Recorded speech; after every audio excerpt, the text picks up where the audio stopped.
Now, 10 seconds later, that I'm live. It's the Nazarite bringing you Hebrew lore from days of yore. And today's lore has to do with freedom, it being Passover. The weekly Torah portion will be the reading from the book of Exodus, where they slaughter the Passover.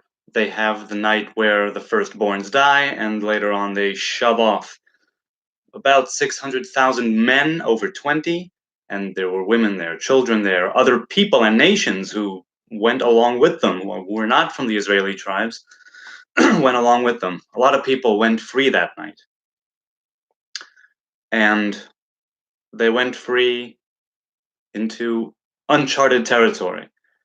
It's a freedom that some people, and I know with me, it can be kind of anxiety provoking. You don't know what's going to happen, but you have faith. Now, the way that the Israelites, the way that they ate the Passover lamb was that they sat there with their gear, with their walking stick, ready to go. They had to eat it in haste, and anything that was left over had to be burned. This was true later on with the traditional Passover one, as opposed to the original Passover lamb. Whatever you don't eat that night is burned the following morning. So when you're going out to freedom, you don't simply go as you are. You could, but the Torah says when the children of Israel were set free, they ate the Passover lamb, the covenant, this renewed covenant of freedom. They ate all ready to go in their gear with haste. There's a teaching here that I hope I won't go through the whole thing that just went through my head properly. I wouldn't bank on that. But I simply want to talk about the idea of being ready for freedom. Now, I'm not going to take the, nihilistic freedom, I'll do whatever I want. There is that freedom, but there's also the freedom, which I mentioned a video ago, of bearing responsibility. That comes with a whole other type of freedom. Hang on, I'm going to try and restructure this here. That comes with a whole other kind of freedom. There is this idea of liberty being something that's bought through pain. And I feel that in the case of the exodus from Egypt, there was a lot of pain involved on both sides. There are, and when you leave, you don't exit into, I'll do whatever I want, you exit into a desert, uncharted territory, but you have faith. And you sit there and you're eating this Passover lamb, and all around you, you can hear the shouts and screams maybe of the Egyptians, even though the Hebrew tribes had their own area in the land of Goshen. And I'm trying to picture it. What that kind of freedom is like. And this is what we are meant to experience in this day with at least the Hebrew ritual of the night of the Seder, which commemorates the time of the temple, when the Passover lamb would be slaughtered. Things we do this evening, tonight, are all about reminding us what it is to be free. What is the nature of freedom? And what are we being freed for? Now, if you don't believe in a God, there's maybe less to think about. But if you believe in a creator, it's something that you do need to kind of gain. Freedom. You need to be able to reattain it, regain it through faith.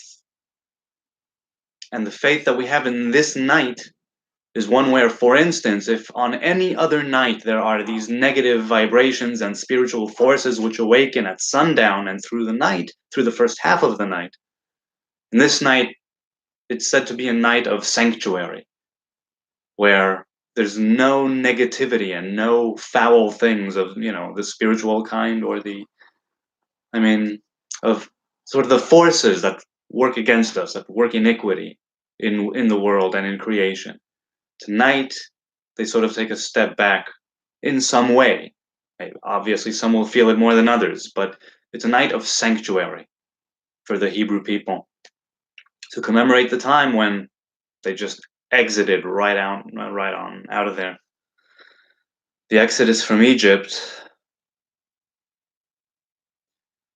I've heard different depictions of it, and I've seen it, right, in art and whatnot. I'll always remember the Charlton Heston in the Ten Commandments splitting the seas. A classic movie. I have had different ideas of what constitutes freedom, but the more that I live and the more that I immerse myself in the ways of the Torah, I understand that bearing the responsibility of doing God's work, and I mean that in an individual sense of this is what God wants me to do.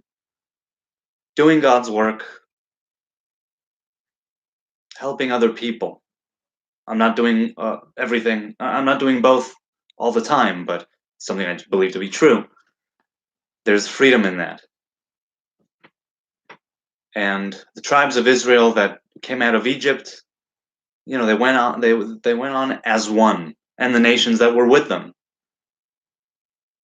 It was something unifying that we commemorate at various times, and not just in the times of Passover. Many commandments, when we perform them, when we speak of them, it's to commemorate the time when we left Egypt.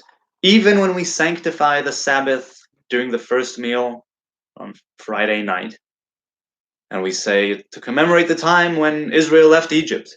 But you say, wait, but the Sabbath arrived at the end of creation, so to speak, the days of creation. And that already happened, and the Exodus from Egypt happened a long time after that, so how can one thing which happened earlier commemorate that which happened afterwards? But the Exodus from Egypt is not simply something that happened at that time and place. We are commanded to always think of ourselves as those who were in bondage in Egypt, as though we were the ones who were set free.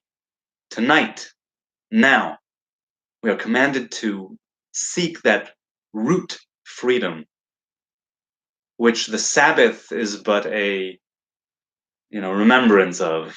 This idea of what it means to be free. And we're supposed to grasp that and take the different energies that, the divine energies that are emanating into this night, which we sanctify as a holiday and a Shabbos, and to bring it down into the world and to rediscover what freedom means for us as individuals, if possible, as a family, as a community, as a town, as a nation, as a people, as a human race. What does it mean to be free? What are we being freed from? What are we being freed for? I'm saying freedom, and I'm thinking of Team America, as they say. I don't remember what commercial. Never mind. Something about forcing freedom down someone's throat. I think that in this night of Passover, as much as it was a national and tribal exodus, it must have been for each individual there who made it through all of that at the time, been, something spectacular to say the least, and the whole build up to it, to finally come to this night when Moses says they will be set free, they will go, they're out of here. What an evening, what a night. You start the evening and you don't know what's going to happen. You slaughter that lamb, you put the blood on the posts and on the top there, on the beams of the door, and you sit there and you're eating this roasted lamb, which was tied for 3 days to your bed before slaughtered. And it's the Egyptian deity. One of the Egyptian deities was the lamb, or something close to that. It was very significant. And then having that firstborn plague just start to spread across Egypt while you're sitting there doing this with your gear, with your stick, ready to go. It's something very powerful, even if you take it as simply a story and nothing more. It tells us something about the nature of freedom, how we gain it, what we do with it. Where are we coming? Where are we coming from, and where we are going? And what are we doing now? Now we're focusing on what freedom is. It says that God passed over the house. That's why it's called Passover, right? That evil spirit, the presence of God that was there, passed over the homes of the Hebrews because they had the covenant of the Lamb, of Passover.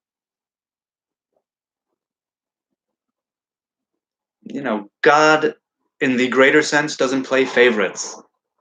It's God. And I know nothing about God. All I know is how God reveals himself to me through creation, through myself. But all of childhood and adolescence, and to this day, this holiday is, all of them are unique, but this one especially is one where Pesach in Hebrew is also talking mouth or speaking mouth. It's a holiday of speech where we retell the story to our generations to come. And I'm going to be sitting there tonight telling the story to my tired children. And we've been leading up to it. And I will do everything in my power to convey to them what freedom is so they can understand it on their level and what it means to be free in this day and age and how I'm also trying to be free of things still. And we do it in order to reveal divinity in the world in the best and most possible and simple way through love. Really, through being one, unified. This is what Passover is. It's the time the Hebrew people became a people and did their own thing. It's an amazing night to those who partake in it, I feel, but I'm obviously it's what I've been doing for so many years.